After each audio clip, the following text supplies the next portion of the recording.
네. 선행만 빠르다고 되는 게 아니란 얘기를 많이 네. 하시잖아요. 네, 사실은 근데 맞습니다. 대치동은 선행이 디폴트잖아요. 초등학생들도 앉아서 이런 얘기 하는 거 들었어요. 너 어디까지 수학했어? 막 이런데요. 저희 둘째가 여기 국어학원을 다니는데 집에 와서 그러더라고요. 엄마 나만 고등학교 수학 안 해 이러는 거예요. 저는 아니까 선행을 그렇게 좋아하지 않는 부모로서 아니, 어느 정도만 하자인데 초등학생인데 고등학교 수학을 하지 않는 친구가 국어학원에 없을 정도로 아이들이 열심히 하거든요. 그런데 정작 그 필드에 계신 선생님은 어떻게 생각하시는지 좀 되게 궁금해요. 사실 이 선행이라는 게 사실 특목고 자사고 때문에 사실 대치동에서 선행이 좀 만들어졌다고 생각을 해요. 그러니까 특목고 자사고 학생들을 제가 수업을 하다 보면 하나고라든지 뭐 민사고라든지 이 친구들을 수업을 했을 때 문제가 뭐냐면 막상 학교에서 활동을 너무 많이 시켜요. 그러다 보니까 자기 교과 공부를 할 시간이 없는 거예요. 막상 시험이 가까웠을 때. 예, 시간이 적으니까 성적이 잘 안 나오고 경우들이 너무 악순환이 되는군요. 예, 그래서 아마 그것 때문에 고등학교 선행을 모두 완료한다라는 어떤 그거로 시간이 짜여진 것 같아요. 선행에 대해서 어머님들이 많이 목숨을 거시는 것도 있고요. 사실 큰 학원에서 이건 좀 저는 잘못됐다고 생각을 하는데 말씀해주세요. 이게 선행이 되지 않으면 같은 또래 학생하고 수업을 들을 수가 없어요. 제가 생각하는 게 그 포인트가 가장 말이 안 언빼어해요. 네, 맞아요. 사실 학원이라는 곳이 배우려고 오는 곳인데 수업을 들을 수 없다는 게 저는 너무 아이러니한 상황입니다. 누구를 위한 실력이고 누구를 위한 선행인지. 그래서 저희 학원에 이제 문을 두드리시는 분 중에 이제 학생이 중2인데 중2면 뭐 고등학교 1학년 선행을 해야 된다 뭐 이런 게 있어요. 근데 이 친구가 선행을 안 한 거예요. 어머님이 선행에 대한 관심이 없으셔서 그동안 안 한 거예요. 그랬더니 자기 친구들은 고등에 듣는 반이나 중3 반에 있는데 이 친구는 그 반에 들어갈 수가 없는 거예요. 그러면서 또 마음이 얼마나 아플까요? 맞아요. 네, 그래서 선행이라는 것 자체가 이제 대치동 안에서는 그 어떤 칸을 좀 나누는 그런 역할을 계속 좀 하고 있는 것 같은데, 그리고 그럼에도 불구하고 중등은 사실은 이제 선행이 그렇게 많이 필요는 하진 않는 것 같아요. 네네네. 충분히 준비할 수 있는 시간도 있고, 예, 근데 고등은 사실 조금 선행을 하는 게 저는 조금 좋다고 생각을 합니다. 어느 정도 선행이 좋을까요? 못해도 한 학기에서 이제 1년 선행은 최소한은 해야 되지 않나 싶습니다. 제가 생각을 했을 때 선행의 어떤 장점은 어느 단원으로 구성이 돼 있고, 어느 단원이 약하고, 어느 단원에서 어떤 흐름으로 흘러가는지, 이런 것들을 조금 계획을 세울 수 있다라는, 이런 어떤 전략을 세우는 용도로서의 선행은 저는 의미가 있다고 생각해요. 너무 좋네요. 왜냐면 말씀하신 것처럼 본인이 풀다가 이거 분명히 다다음 학기에 연결되는 부분인데 이번에 제대로 공부를 해야지 그게 이해가 되겠구나라고 스스로 로드맵을 맞습니다. 그러니까 이게 어머니가 해주는 게 아니고 선생님이 해주는 게 아니고 본인이 풀면서 본인이 감각적으로 이거는 그러면 내가 더 해야지 다음번에 이렇게 단단하게 가겠구나라는 생각을 하니까 자기 주도 학습에도 굉장히 큰 도움이 되겠네요. 그 정도 선행은. 네네, 맞습니다. 정확하십니다. 네, 확실히 이제 그 중2 학생을 키우시고 하시다 보니까 중등이 아무래도 여기 어머님들이 선행에 가장 많이 이제 민감하신 분들이 중등 어머님이세요. 맞아요. 초등도 물론 이제 선행을 많이 목숨을 거시고 하시는 분들 계시지만 중등이 가장 선행에 대해서 가장 많이 신경을 쓰시는 분들이세요. 요만큼 하면 우리 애가 따라갈 수 있을 것 같거든요. 맞아요. 하지만 그렇지 않아요. 한 학기나 1년 정도까지의 로드맵이 머릿속에 있으면 이 아이들이 지금 공부에 집중을 할 수 있다는 거예요. 네, 맞습니다. 그리고 또 중요한 거는 뭐냐면 이게 이제 고등학교 때는 그 중간고사가 끝나고 다음 또 기말고사까지 기간이 길지가 않아요. 맞아요. 한 달 반에서 두 달? 두 달도 안 돼요. 한 달하고 바로 시험이네요. 예, 한 7주 정도 뒤에 또 바로 시험이 시작이 되는데 그때부터 새로 뭔가 배운다는 게 사실 그때 뭔가 배우게 되면 사실 저희가 이제 기초, 기본, 응용, 심화 이렇게 나눠져 있잖아요. 그 중에 하나는 버려야 됩니다. 시간적인 여유가 나질 않아요. 그 셋 중에 하나를 버려야 되고 시간이 없다고 치면 거의 심화를 버리니까 그렇죠. 변별력을 낼 수 있는 건 포기를 할 수밖에 없네요. 네, 그렇죠. 그러니까 이게 시간적인 여유가 안 나니까 그러니까 이제 막 그 심화를 외우고 그렇게 되는 거죠. 네, 그런 거죠. 막 자기가 시간이 부족하면 급하니까 해야 될 공부, 뭔가 기초적으로 다져야 되고 될 시간에 아까랑 뭔가 이어지는 내용인 것 같은데, 맞아요. 예, 그러다 보니까 얘네들이 이제 심화 부분에서 이제 의미 없는 시간들을 좀 보내게 되는 경우들이 많은 거죠. 그렇기 때문에 일단 제가 생각하는 어떤 선행은 여기에서 무슨 바로 심화까지 풀 수 있을 정도의 선행은 되면 좋겠지만, 네, 그것보다는 최소한 이제 기본적으로 대표 문제들 그 정도 선행까지는 좀 해놓고 고등을 들어가는 게 조금 더 맞다고 생각을 하겠습니다. 그렇죠. 많이 그런 방법이 느려 보이지만 훨씬 확실하고 단단한 방법이다. 네. 말씀해 주셨고, 사실은 지금 2028년도부터 대학 입시가 너무 많이 바뀌기 때문에 네, 어머님들이 맞습니다. 너무 예민하시고 그 중에 한 명이 또 저고요. 네, 맞습니다.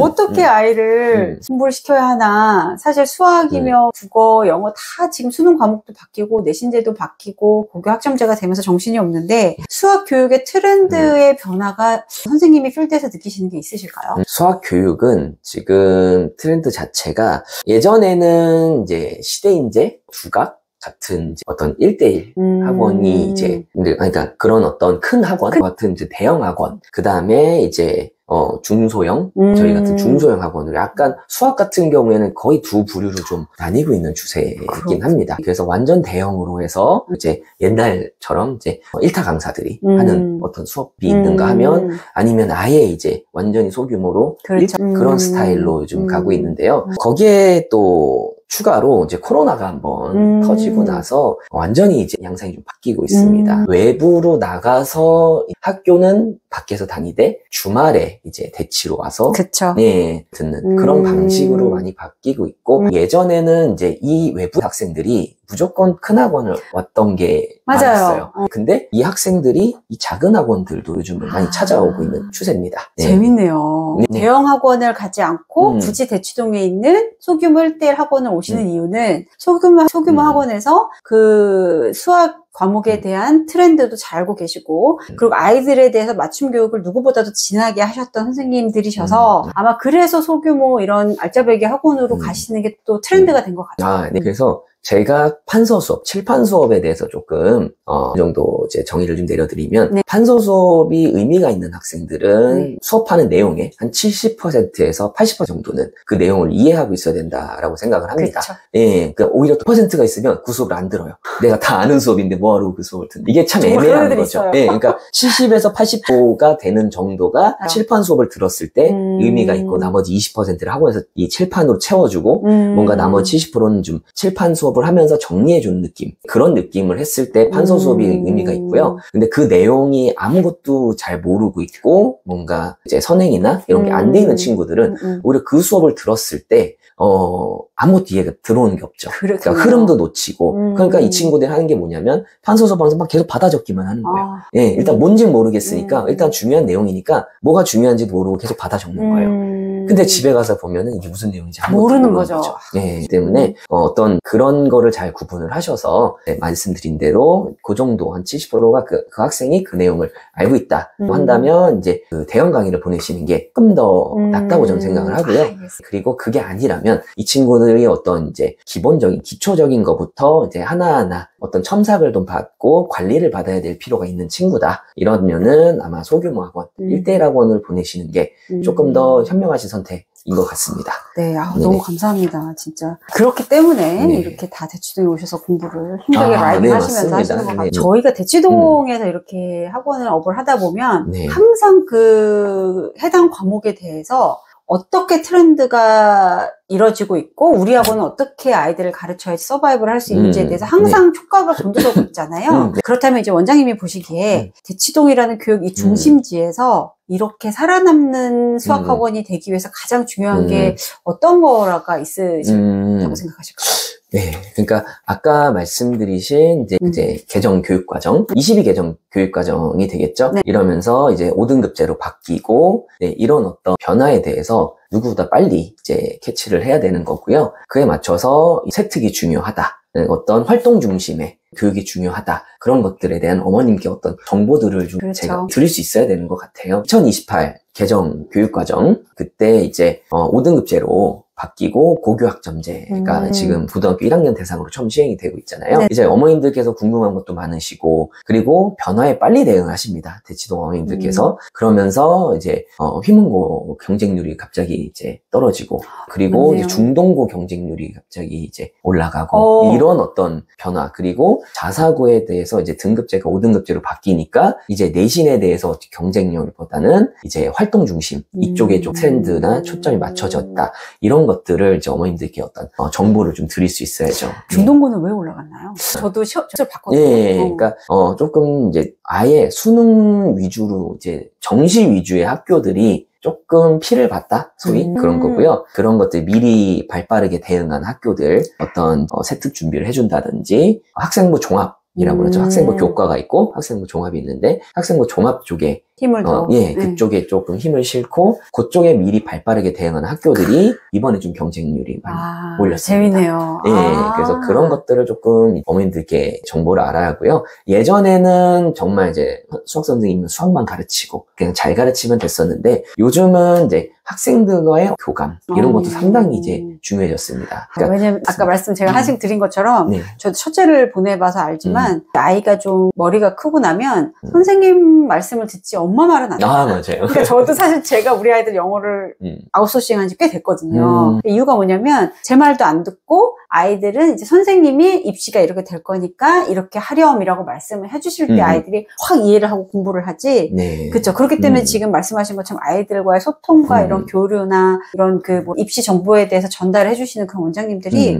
훨씬 더 좋은 아웃풋이 나오시는 것 같아요. 네, 그렇죠. 그래서 예전엔 그냥 공부 위주로만 했었다면 좀 다각도로 학생의 전반적인 부분을 좀 케어할 수 있는 수학 선생님이니까 수학만 하는 게 아니라 다른 과목도 좀 어떻게 하는지 신경을 쓰고 예전에는 숙제를 내줄 때 모두 똑같이 100 이렇게 내줬다면 이제 지금은 이 학생이 다음 수학까지 어느 정도의 시간이 확보가 되고 그리고 이 학생이 어느 정도의 속도로 문제를 풀 수 있는지 그리고 이 친구가 이제 고민을 충분히 할 수 있는 정도의 난이도의 문제인지 이런 것들도 생각하면서 숙제가 좀 나가야 되는 상황이 된 것 같아요. 예전에는 학생을 하나의 그냥 개체로 봤다면 지금은 거의 이제 인격체로 다 똑같이 해서 그러니까 다 똑같았었고 뭐 개인으로 이렇게 해주는 게 없었잖아요. 예전에는. 근데 지금은 이제 개별로 어느 정도 그 학생의 어떤 컨디션이나 상황이나 그런 것도 고려를 좀 하고 서로 간에 어떤 이제 소통, 동의 이런 것들이 조금 있어야 됩니다. 그게 예전에 이제 코로나 때 온라인 화상교육으로 바뀌고 근데 이제 화상교육이 훨씬 편하단 말이죠. 온라인 집에서 있어도 보통 학원을 오려고 그러면 이제 준비하고 뭐 해야 되잖아요. 나가고 버스 기다리고 근데 화상교육은 그냥 앉아서 여기만 키면 되니까 그러니까 효율성이 훨씬 더 좋단 말이죠. 근데 코로나가 해제가 되고 학생들이 오히려 화상교육을 하는 게 아니라 다 외부로 나왔단 말이죠. 오프라인으로. 그쵸. 그러니까 그거는 뭔가 이제 화상으로 뭔가 채워지지 않는 온라인만으로는 채워지지 않는 그런 게 있다. 그런 케어나 지금 말씀하신 것처럼 맞춤식 관리가 점점 중요해지는 시대인 것 같아요. 굳이 대형 학원만 갈 것 같은데 대치동 오면 근데 이제 점점 아이들이 이런 소형 학원에 더 의지를 하고 공부를 하는 추세가 되는 이유는 아이들의 케어가 필요한 그런 세대이기도 하고 그리고 또 점점 부모님 말씀을 안 들어요. 그렇기 때문에 사실 이렇게 선생님이라는 분이 이렇게 케어를 1대1로 해주면서 아이들의 실력이 올라가는 그런 게 사실은 요즘 가장 큰 추세인 것 같습니다. 네. 그래서 이제 오늘 너무너무 제가 생각한 것보다 풍부하게 말씀을 해주셔가지고 근데 너무 여기 진행을 잘해주셔가지고 오늘 이렇게 첫 코너로 나와주셨는데 너무 감사드리고요. 저 영광입니다. 그래서 오늘 이제 마지막으로 이제 구독자님들께 이제 대치동에서 혹은 대치동이 아닌 곳에서 아이들 수학 공부를 가르치고 계신 학부모님들이나 이제 학생들에게 간단하게 이제 오히려 그 점점 이제 학생 수도 줄고 이러면서 예전에는 교육에 대한 그 경쟁력이 더 떨어질 것이다. 라고 생각을 했는데 오히려 취업난이 겹쳐지면서 더 경쟁이 심화되는 상황이 왔어요. 학벌이 더 중요해지는 시대가 더 돼버렸고요. 그러다 보니까 이게 교육을 예전에는 여러 가지 뭐 자기 능력을 개발하면 돼. 공부뿐만이 아니라 이런 시대인 줄 알았는데 이제 시대 흐름상 봤더니 그게 아니었던 거죠. 그렇기 때문에 다른 걸 하더라도 공부에 대한 것들은 최소한의 자기가 어떤 자기 재능을 개발하기 전까지는 공부에 이제 꾸준히 놓지 않고 최소한의 꾸준히 하는 게 저는 중요하다고 생각을 합니다. 말씀하신 것처럼 이제 학생하고 트러블 영역은 많아요. 어머님들께서도 얘기하면 잘 안 듣는, 그러니까 선생님이 얘기 좀 해달라고 보충을 하려고 해도 자기가 이제 하면 안 되니까 선생님이 좀 얘기 좀 해주세요. 이런 얘기가 있어요. 그래서 그런 부분들 전달사항 있으시면 언제든 선생님한테 먼저 보내서 말씀을 하시고 그리고 같이 이제 선생님은 선생님, 어머님 따로 이거보다는 같이 이제 부모님과 소통하고 학생과도 소통하고 이러면서 그래서 교육은 이제 사람을 어떤 만드는 그런 과정이잖아요. 그쵸. 그러니까 학생 하나하나를 이제 인격체로 보고 부족한 부분들을 좀 채우는 그런 식의 교육이 되는 게 저는 어떻다고 생각합니다. 감사합니다. 아유, 네. 훌륭하신 말씀을. 오늘 다시 한번 나와주셔서 너무 감사하고요. 아유, 오늘 이 영상이 많이 도움이 되셨기를 바랍니다. 다음 시간에 뵐게요. 감사합니다.